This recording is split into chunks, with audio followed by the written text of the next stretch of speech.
dengan adanya konten-konten tersebut, kita jadi selalu tidak menutup, ya, jadi harus membuka. Sifatnya adalah kalau secara digital forensik kita tidak memfokus kepada satu titik, tetapi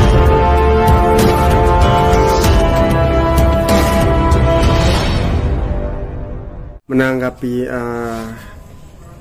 video syur yang beredar ini lagi hot-hotnya Abah melihatnya sebagai pakar telematika itu seperti apa sih Abah?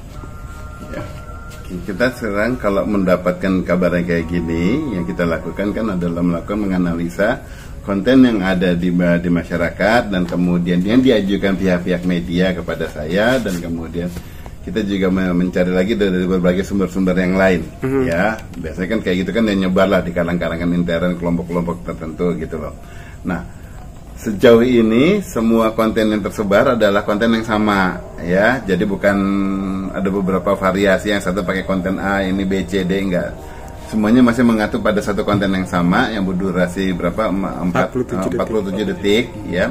Nah, dari sana dan kemudian di situ saya melakukan pengembangan, ya. Pengembangan adalah melakukan pemeriksaan dari konten yang ada. Biasanya kan karena hal itu yang ditanyakan oleh media-media, kenapa dia nanyakan saya kan selalu apakah betul itu yang bersangkutan. Nah, yang dilakukannya adalah melakukan pengecekan dengan konten yang banyak tersedia di internet, ya, melakukan sampling.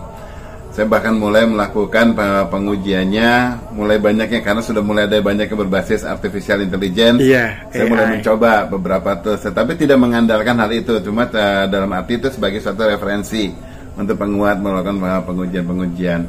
Nah, sejauh ini kalau dilihat dari wajah, ya, yang melakukannya, pelakunya, pemeran yang wanitanya, itu tetap saya harus menggunakan kata mirip, ya, tetapi sebetulnya di situ udah jelas lah yang bersangkutan, ya, identik sekali.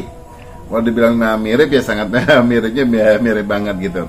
Nah, kemudian tetapi yang sebagai referensi tambahan adalah adanya suatu ciri tubuh, ya. Ciri tubuh itu adalah suatu tai lalat yang dimana jelas kelihatan di beberapa tempat yang bersangkutan kayaknya memang cirinya tubuhnya yang memang ada banyak tai lalatnya, dan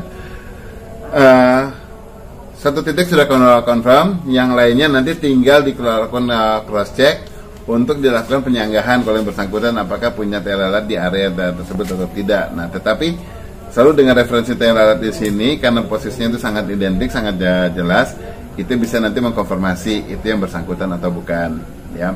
Yang pasti konten ini tidak ada rekayasa digital, tidak ada rekayasa konten. Ini benar-benar ini adalah suatu kejadian, ya, yang direkam yang natural aja. Yang melakukannya adalah pihak yang prianya, yang melakukan perekaman, ya, melakukan perekaman di situ.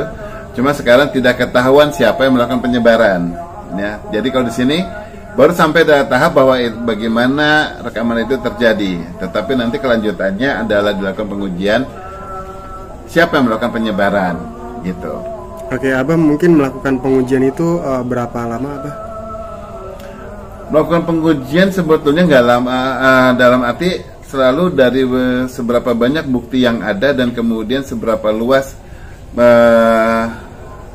kemungkinan yang bisa terjadi atas bukti ini. Nah, karena dengan adanya konten-konten tersebut, kita jadi selalu tidak menutup, ya, jadi harus membuka. Sifatnya adalah kalau secara digital forensik kita tidak memfokus kepada satu titik, tetapi setiap ada pembuktian ya kita perluas lagi. Setiap ada pembuktian kita perluas lagi. Tetapi kalau tidak masuk akal, tidak ada rangkaiannya, umpamanya ternyata melenceng jauh dari analisa-analisa yang mungkin bisa kita lakukan, baru itu kita buang. Karena segala satu konten kita tidak mau mengarahkan kepada satu orang, jadi kemudian pembuktiannya kita harus membuktikan. Enggak, kalau ada pembuktian yang bisa menunjukkan bahwa itu adalah bukan, ya itu juga kita gunakan, gitu loh. Semua sumber itu dimanfaatkan kok. Abi, bisa melihat video itu, Abah, bisa melihat video itu video lama apa video bulan-bulan itu atau minggu-minggu ini?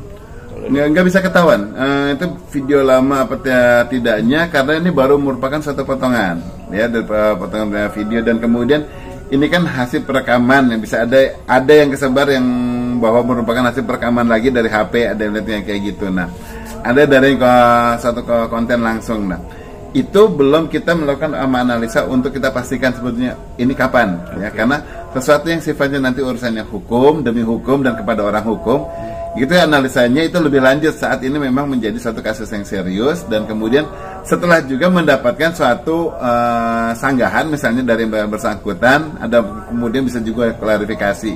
Nah itu semuanya di combine gitu.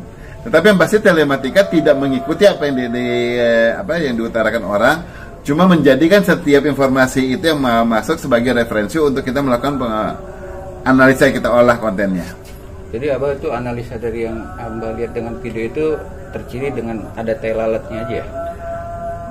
Pertama wajahnya itu udah bisa dibilang udah banyak kemiripannya, ya. Kemudian tai lalat itu adalah untuk melengkapi, mengkonfirmasi itu yang bersangkutan atau tidak. Kenapa sejauh ini tai lalat memang kita gunakan sebagai identifikasi yang bahwa tiap orang itu berbeda, ya, apalagi kalau jumlahnya nggak cuma satu. Nah, tinggal kita melakukan pemastian dari bahwa apakah itu tai lalat betulan, apakah sebetulnya itu satu rekayasa, ternyata misalnya orangnya cuma ngebintik, ya, jadi sebagai tai lalat. Nah, itu kita cross checkin nanti dengan wajahnya, dengan yang lainnya, wajahnya kira-kira ada kemiripan atau tidak, ternyata hanya cuma yang mirip. Wah, ini tai lalatnya jangan-jangan cuma rekayasa. Nah itu dilakukan pengukuran, semuanya ada beberapa metode-metode untuk pembuktian. Karena AI juga nggak bisa memiripkan tai lalat berarti ya.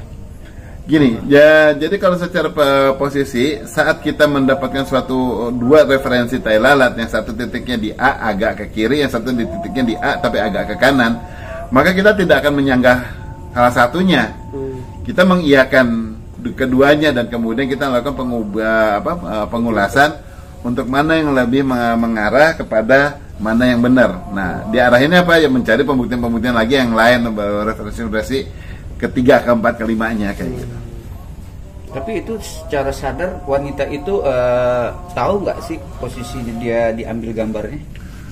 Oh, yang bersangkutan tahu jelas dia memang direkam. Itu sangat clear karena perlakuannya itu juga benar-benar langsung upfront, bukan pakai hidden camera. Yang pasti juga dilakukannya bukan oleh pihak ketiga, memang oleh si prianya sendiri. Jadi bukan kepada orang tambahan lagi, ya gitu. Ya, dan kemudian dari beberapa angle suatu posisi tersebut ada yang udah lebih jelas bahwa hal itu memang pasti diketahui oleh si pemeran yang wanitanya. Tetapi yang belum ketahuan adalah apakah ini satu koleksi pribadi ataukah ini memang nanti untuk publikasi umum, misalnya jadi kayak konten-konten untuk komersial, ya. Karena biasanya kalau untuk yang pribadi itu sah-sah saja, nggak apa-apa. Tetapi yang akan menjadi tuntutan adalah sesuatu konten yang memang disimpan, dibuat untuk kepentingan komersial. Oke, mungkin kesimpulannya Abah, mungkin berapa persen kebenaran dari video itu Abah? Kamu berarti baru pertama kali ikutan saya ataupun mewawancarai saya, karena kalau saya tidak pernah menganalisa secara persentase. Saya kasih masukan kepada masyarakat, ya. Jadi gini, wajah orang itu memang itu kalau kita bisa bagi menjadi 100, konten di sini 100. Tetapi bahwa yang namanya mata bukan berarti itu nilainya sama pipi sama yang lain. Ya, mata itu mempunyai konten yang jauh lebih valued gitu loh. Kemudian komposisi mata dengan hidung dan dengan tatanan wajah, itu semua yang bisa mengubah orang dan kemudian bisa membuat orang menjadi apakah itu identik atau tidak. Nah, saya lihatnya adalah jadi seberapa banyak kesamaannya. Nah, dari kesamaannya di sini itu kita tidak pernah mengarah kepada yang persentase tadi, karena manusia bukan benda, ya. Dan kemudian tadi setiap konten kita nggak mau tendensius bahwa ini adalah sesuatu yang memang benar, kemudian kita mengarah ke sana, enggak. Kita ngeliatnya anggap bisa jadi, kalau dibilang benar bisa, dibilang enggak bisa, ya. Jadi kita nggak tendensius untuk menuduhkan, kan di telematika nggak ada tendensius menuduhkan, tetapi menjadi pembuktian konten yang ada gitu.